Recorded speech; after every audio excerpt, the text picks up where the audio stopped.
Tarihe baktığınızda değerli izleyenlerimiz, ucundan tutmak istedikleriniz aslında biraz bizimdir. Unutmak istediklerimiz de vardır ama unutmamak için direniriz. Çünkü kültürü taşımak isteriz biz bugüne, dünden yani. Yanımda teyzem var. Şu an gölgesinde oturduğumuz bir kıl çadır. Güneşi birazcık muhafaza ediyor, kışın da soğuktan koruyor bizleri.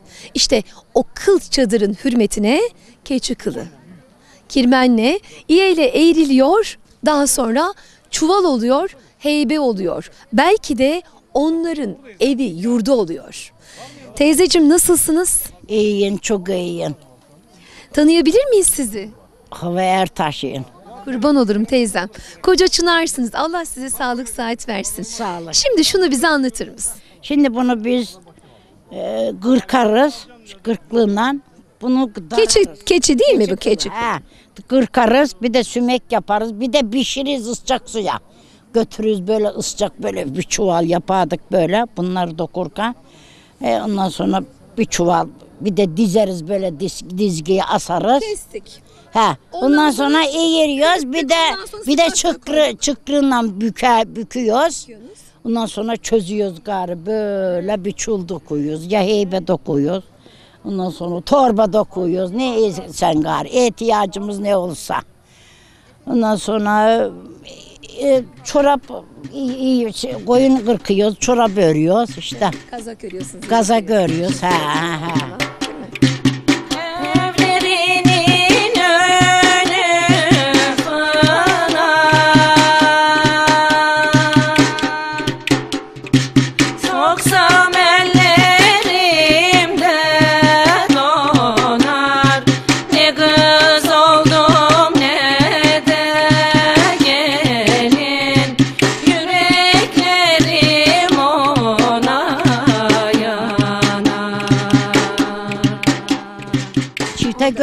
Çifte götürdüm. Öküzler de acımı. O çocuk okula gidiyor. Biri sabahçı, birisi öğlenci. Sabahçıyı erkenden götürdüm, evlek kestirdim. Evlek çocuk da karnım ağrıyor, evlek kesivedi. 3 evlek kelivedi. Karnım ağrıyor. Kaç bu çocuk yollarda hastalanır, ölür kalır. Hiç kafaya takmadım. Ben çifte git oğlum, köye kadar git.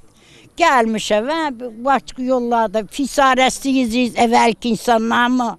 Bilmem ki yoksuzluk var, çalışma çok. Bir de çok iş çok, çok. imkanlar kısıtlı teyzeciğim, ondan kaynaklandı her şey. Ondan sonra geldim, orana yoldu mu? Yolda osturuvediydim, geçivedi işte bu dedi. Geçivedi işte bu dedi. Ne var, ne yaptın oğlum dedim. Ana dedi, geçivedi işte bu dedi. Ne hayatı garip böyle işlenmiş. Çocuğun gaz sancısı varmış. Kaç yaşında, o da 7 yaşında bile değil. Sen 7 yaşındaki çocuğu evlek almaya götürürsen olacağı bu, yapacak bir şey yok. Bu şey, karnım ağrıyor. Değmene götürdüm, yükü sarardık, eşek yatıverdi. Ama kime sardıracağız ana, uzak köyler. Amca bu eşeğimizi sarıver, amca eşeğimizi sarıver. Avcılar gelirdi, bu oğlanı da getirdi, eşeği sarardı. Ana ben yoruldum, ben azıcık bineyim sırtımla. Azıcık yoruldum. Ay, inerdim aşağı. İndikten sonra köye vardık, acıktım ana derdi. Ne yapacağız? Komşunun yanına orada, komşu değil yabancı köy. Bir ev vardım orada, yumurta pişiriverdi, ondan sonra karnım doyurdu. Gidem ana, hadi bakalım eşeği sarardık. Ana yoruldum ben yolda, hem arkadaş hem de sırtımda, Şimdi ben ne diyeceğim teyzem biliyor musun? İşte Anadolu kadını. Anadolu kadını acısıyla tatlısıyla değerli izleyenlerimiz tutabildiği kadarıyla aslında taşıyabildiği kadarıyla taşıyamadığı yükleri de taşıdı Anadolu kadını. Çocuğunu da taşıdı, eşini de taşıdı, tarlasında orağına alıp sapını samanında da taşıdı. Onlar gerçekten bizim çınar gölgelerimiz. Yaşıyorlar, Allah onlara uzun uzun ömürler versin. Biz tutabiliriz inşallah ucundan. Ben de tekeyi kaçırdım, yakın bir köyümüz var, Sırıl köyü. Oraya kaçırdım tekeyi, sürüye. Ha bakam ettim, kendim ayıramadım koca koca oğlanla var. Ben de yeni yetme. Kızı yine ama ayaklarında babuç yok, aklı başında. Geldim eve, anne dedim, ben dedim bu tekeyi kaçırdım dedim. Hemen iyi, hemen taş öyletti.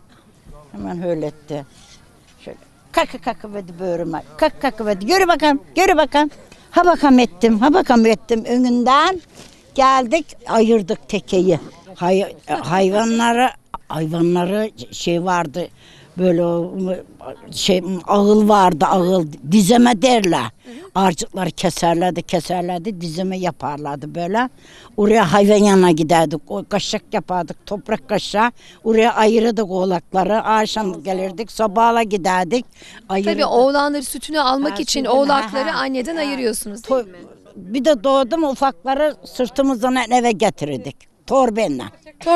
Torbenle oğlakları eve getirirdik. Gene de hasta olmazdık kuzum. Değil mi? Kurban olayım. Hiç hasta olmazdık. Çocuklar böyle açık çıplak gezer yürüdü. Orak biçerdik. Demetlerin içinde yuvarlanır. O orak çocuklar. destelerin içerisinde ufak Orak ufak, biçerdim. kucak kucak. Demet bağlardı adam. Yuvarlar yürüdü. Ne ıscak alırdı, ne hasta olurdu. Hiç doktora götürmeden büyüdüler. Sana kolay gelsin.